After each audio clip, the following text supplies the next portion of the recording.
மகளிருக்காக தந்த அந்த வாக்குறுதியை கேட்டுக்கொண்டிருக்கும் போது அத்தனை ஆண்களுக்கு ஒரே எண்ணம் தான், பேசாம நாமளும் இப்போ பெண்ணாவே பிறந்திருக்கலாமே நினைக்கின்ற அளவிற்கு. முதல் முறையா ஆம்பளையா பிறந்ததுக்கு வருத்தப்படுற மாமா, இதே நான் பொண்ணா பிறந்திருந்தேன்.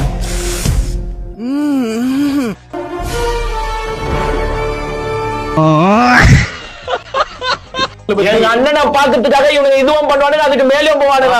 புடவைய கட்டின்னு ஷேவ் பண்ணிட்டு வந்து உட்காந்துப்பானுங்க. அப்படி இல்லையா நேத்தே பாம்பேல போயிட்டு ஆபரேஷன் பண்ணிட்டு கூட வந்துட்டு இருப்பானுங்க.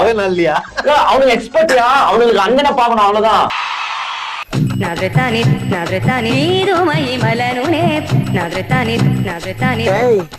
லேடிஸ் கட்டப்ல உன்னை விட நான் ரொம்ப அழகா இருக்கேன்ல. இந்த மகளிர் தினத்தில் நாம் அனைவரும் உறுதியாக எடுத்து சொல்ல வேண்டியது என்னன்னா, பெண்களை முதல்ல மதிக்கணும். சும்மா பெண்களை ஒரு மேடையில் ஏறி அவதூறாக பேசி அவமானப்படுத்தி அவர்கள் வீட்டு பெண்களை நினைவில் வைத்துக் கொள்ளாமல். என்னடா குழப்புறா? என்ன சார் இது கூட புரியலையா? அவதூறு பரப்புகின்ற ஒரு ஆண்மகனையும் வீழ்த்த வேண்டும் என்று இந்த சிங்க பெண்களை கேட்டுக்கொள்கிறேன்.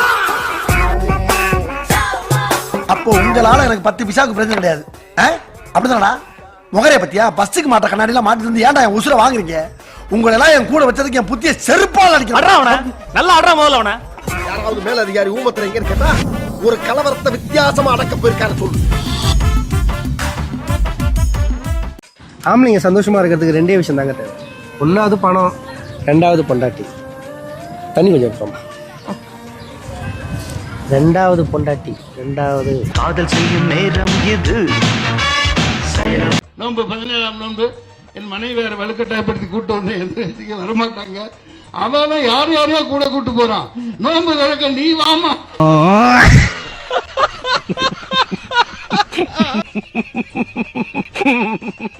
என்ன நண்பா?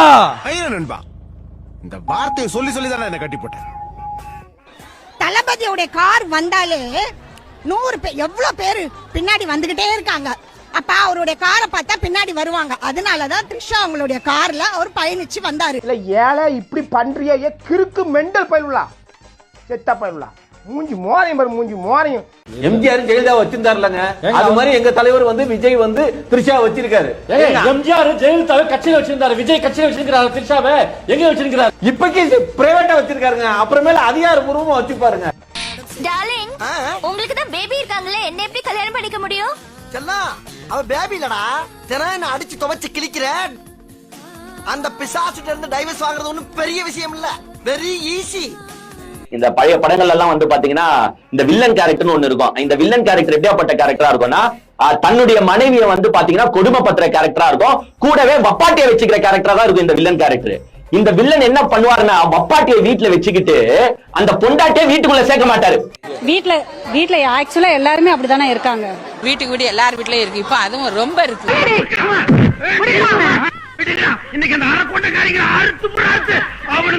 உலகத்திலேயே இந்தியாவிலே தமிழ்நாட்டிலே எந்த ஒரு நடிகனும் உச்சபட்சத்துல இருந்த உச்ச நட்சத்திரமா இருந்த எவனுமே ஓப்பனா கள்ள தொடர்புன்னு மாட்டினதே கிடையாது. ஐயோ, இப்ப நான் என்ன பண்ணுவேன்னு எந்த வழியுமே கிடையாது. தன்னோட மனைவியாலே அம்பலப்படுத்தப்பட்டு தன் குழந்தைகளால் வெறுத்து ஒதுக்கப்பட்டு இன்னைக்கு ஜஷன் சஞ்சய் பாத்தீங்கன்னா அபார்ட்மெண்ட் தங்கியிருக்கான், வாடகை வீட்டு எடுத்து அசோக் பில்லர்ல தங்கியிருக்கான் சென்னையில. மறக்குமா நெஞ்சம் மனசுல சலனம்.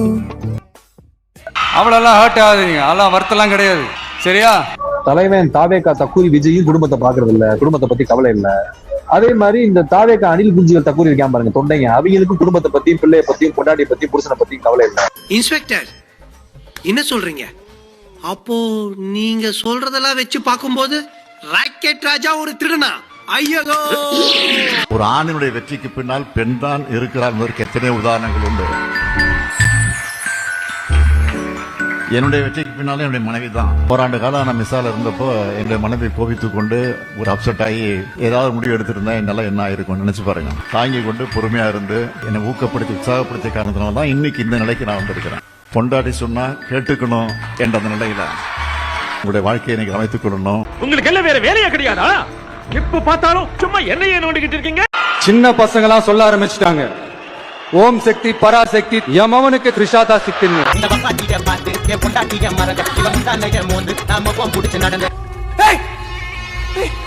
இன்னும் சாவலையா நீ? உனக்குன்னு ஒரு இமேஜ் வேற. நீ இந்த நாட்டுக்கு வருங்கால தலைவனா? தம் வீட்டுக்கு கணவனா இருக்க முடியாதவன் இந்த நாட்டுக்கு தலைவனா இருக்க கூடாது. நீ மனுஷனும் இல்ல, எனக்கு புரிஞ்சதும் இல்ல. கடந்த ஒரு வாரமா உங்க தலைவரை சுத்தி நடக்கிற சர்ச்சைகள் இதெல்லாம் எப்படி பாக்குறீங்க? அது ஆக்சுவலா எல்லார் வீட்லயும் நடக்கிறது, வெளியே எல்லாமே நடக்குது. நம்ம அது வந்து நாங்க பாசிட்டிவா தான் பாக்குறோம். கேரளால பல ட்ரீட்மெண்ட் இருக்கு. கேரள முதலமைச்சரிடம் காலில் விழுந்தாவது அந்த மூலிகை ட்ரீட்மெண்ட் மூலமா உங்களுடைய அந்த பைத்தியம் முடிச்சு தெளிய வைக்கிறதுக்கு அந்த 5 பொண்டாட்டி கட்டிக்கலாம் 10 பொண்டாட்டி கட்டிக்கலாம்னு சொல்றீங்களா, அதை தெளிய வைக்கிறதுக்கு பிரணாப் முகர்ஜி சார், முதலமைச்சர் சார், நீங்களாச்சும் தயவு செஞ்சு அந்த தமிழகத்தில் உள்ள அந்த பைத்தியங்களை திருத்துறதுக்கு, அந்த பைத்தியங்கள் தெரிவதற்கு ஒரு உதவி செய்யுங்க சார். மென்டல் ஹாஸ்பிட்டலுக்கு போன் பண்றான். என்ன நாங்க 2 பேரும் லவ்வர்ஸ். இந்த காதலுக்கு பயங்கர எதிர்ப்பு. அப்ப இவனோட கள்ளக்காதலா? எஸ். ஏண்டி இப்படி 2வது கல்யாணம் பண்றதுக்கு துணிஞ்சு இறங்கிருக்கே, திடீர்னு பிள்ளை பிறந்தா யாரோட பேர இன்ஜிலா அப்ப? என் பேரு இஞ்சிலாவ அப்பா. நீ யாரா? இவ வயித்துல வளர குழந்தைக்கு அப்பா. நீ சண்டால சிரிக்கி இப்படி இடக்கு முடக்க கல்யாணம் பண்ணிருக்கே, குழந்தை பிறந்து யார் அப்பா கேட்டா 3 வேளை யார கைய காட்டுவேன்? அப்படி ஒரு பிரச்சனை வரக்கூடாது, முதல் குழந்தை என்கிட்ட விட்டுட்டு ஓடி வந்துட்டாங்க. நீ யாரா? நான் தான் அவனை தொட்டு தாலி கட்டின 1வது புருஷன். அப்புறம் ரீசெண்டா இருக்கிற நிறைய பிரச்சனைகள்ல சில பிரச்சனைகள்லாம் ஓடிட்டு இருக்கு இல்லையா, அதெல்லாம் நீங்க அதுக்கு போராடி ஹர்ட் ஆகுறதெல்லாம் நான் பார்க்கிறேன். அதை பார்த்து எனக்கு ஹர்ட் ஆகுது.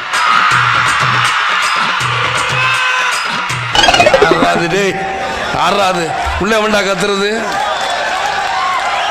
இப்ப சொல்லிக்கிட்டே இருக்க அறிவு கட்ட வேணாம். சொல்லிக்கிட்டே இருக்க கேட்க மாட்டா இருக்கிறவங்கள சும்பையலா சொல்லிக்கிட்டே இருக்க கேட்கல. அவனுக்கு அறிவு இல்ல. அதெல்லாம் நான் பார்த்துக்கிறேன். நாமளும் நீங்களும் சேர்ந்து மக்களோட பிரச்சனைகளை மட்டும் பார்ப்போம். எப்ப செத்ததுக்கு அப்புறமா? ஆமா, அவ்வளவு ஹர்ட் ஆகுதுங்க. அதெல்லாம் வருத்தெல்லாம் கிடையாது. ஆனா இப்படி பழி வாங்குற ஹீரோ நான் பார்த்ததே இல்லப்பா. நல்லா வாங்குற பழி. அவ்வளவு ஹர்ட் ஆகுதுங்க. அதெல்லாம் வருத்தெல்லாம் கிடையாது. மதிக்க வேணும் முறப்படி, நீ போகாத இடம் போனா செருப்படி, வாழ்க்கைதானே உருப்படி, இது நல்லது கெட்டது எது வந்தாலும் அழுத்து பாதி பொறுப்படி. என்னுடைய குடும்பத்தையும் மீறிதான் அரசியலுக்கு வந்திருக்குன்னு ஓபனா டிக்ளேர் பண்ணிட்டாரு. இதுக்காக தான் இவ்வளவு பிரச்சனையை பேஸ் பண்ணிட்டு இருக்காரு அவரு. இதுதான் உண்மை. ஓம் சக்தி பராசக்தி. கிருஷ்ணாணி தான் எங்க கழகத்தோட புது சித்தி. கழக இதய தெய்வம் புரட்சி தலைவி சின்னண்ணி சித்தி சின்னம்மா வாழ்க. பெண்களுக்கு எதிரான குற்ற வழக்குகளை விசாரித்து விரைவாக நீதி வழங்க அஞ்சலை அம்மாள் அதிவிரைவு பெண்கள் நீதிமன்றங்கள் அமைக்கப்படும். ஏன்னா ஒரு கள்ள தொடர்பு வைத்திருக்கக்கூடிய நபர், உன்னை மாதிரியான அடல்ட்ரி பண்ணக்கூடிய நபர், திருமணத்தை மீறிய உறவில் இருக்கக்கூடிய நபர் வந்து வேலுநாச்சியாரை பத்தி பேச எந்த தகுதியும் கிடையாது. இன்னைக்கு வேலுநாச்சியார் உயிரோட இருந்தா கூட அருவா எடுத்து உன்னை தான் வீசுவாங்க. என்ன செருப்பால அடிச்ச மாதிரி இருக்குடா. மாதிரி இல்ல, உண்மையிலே செருப்பால தான் அடிச்சது. பொதுக்குழு கூட்டி இருக்கிறோம். நீங்க இந்த பொண்ணை வச்சிருக்கிறது தொண்டர்களுக்கு பிடிக்கல, அவர்களுக்கு பிடிக்கலன்னா விடு, எனக்கு பிடிக்குது. எங்கள் தலைவருக்கும் எங்கள் பொதுச் செயலாளருக்கும் ஒன்றை கூறிக்கொள்கிறேன். எழுதி வைத்துக் கொள்ளுங்கள். தமிழ்நாட்டு பெண்கள் அனைவரும் எங்கள் தளபதியின் பின்னால். எங்க வீட்டு பெண்கள் எல்லாம் மானம் உள்ளவர்கள், தன்மானம் உள்ளவர்கள். உங்கள மாதிரி மானம் கெட்டவங்க கிடையாது.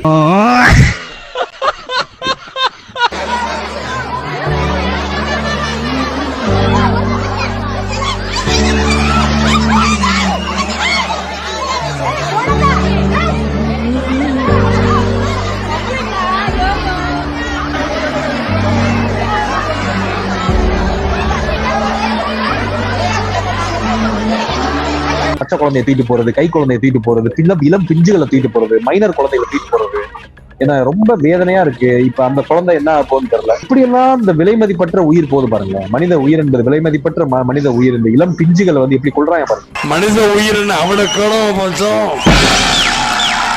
ஜாக்கிரதை. அவளை கிளம்ப பஞ்சம் வேண்டாம். மனுஷ உயிரோட விளையாடாதீங்க. அப்புறம் நான் சொல்ல மாட்டேன். அந்த பிரச்சனை முடியறதுக்குள்ளேயே அவர் வந்து ஒரு நடிகையை கூட்டிட்டு வராரு, திருமணத்துக்கு வராரு.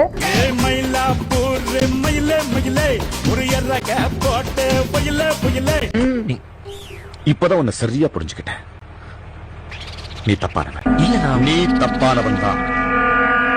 அவர் என்ன சொல்ல வராரு இந்த தலைமுறைக்கு? நான் கபடி விளையாடத்தான் உங்க ஊருக்கு வந்தேன். ஆனா இப்ப முடிவு பண்ணிட்டேன், நான் விளையாட வேண்டிய கிரவுண்ட் அது இல்ல, இதுதான். அடுத்து ஜென்சி கிட்ஸ் வந்து இத பார்த்து என்ன கத்துக்குருவாங்க? என்னோட கேள்வி என்னன்னா, டிவோர்ஸ் ஆனவன் நல்லது செய்ய மாட்டான்னு ஏதாவது சட்டம் போட்டிருக்காங்களா என்ன? இல்ல பொண்டாட்டியோட இல்லாதவன் நல்லது செய்ய மாட்டான்னு ஏதாவது சட்டம் போட்டிருக்காங்களா என்ன? இல்ல பொண்டாட்டியோட வாழ்ந்தா மட்டும்தான் மக்களுக்கு இது பண்ணுவாங்க, நல்லது பண்ணுவாங்கங்கிற ஒரு கேள்வி இருக்கு. அவரோட செயல்பாடு இந்த விஷயத்துல ரொம்ப ஒரு ஏத்துக்கவே முடியாத ஒரு விஷயமா இருக்கு. எவ்வளவு மரியாதை வச்சிருந்தவங்க மேல நீங்க இப்படி பண்ணலாமா? உட்கார்ந்து ராகா போடான்னு சொல்லு. இல்லை, எவ்வளவுதான் முட்டு கொடுக்குறது?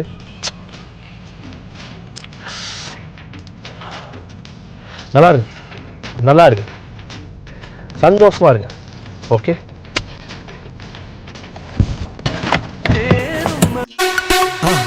மறக்காம சர்ப்ரைஸ் பண்ணுங்க.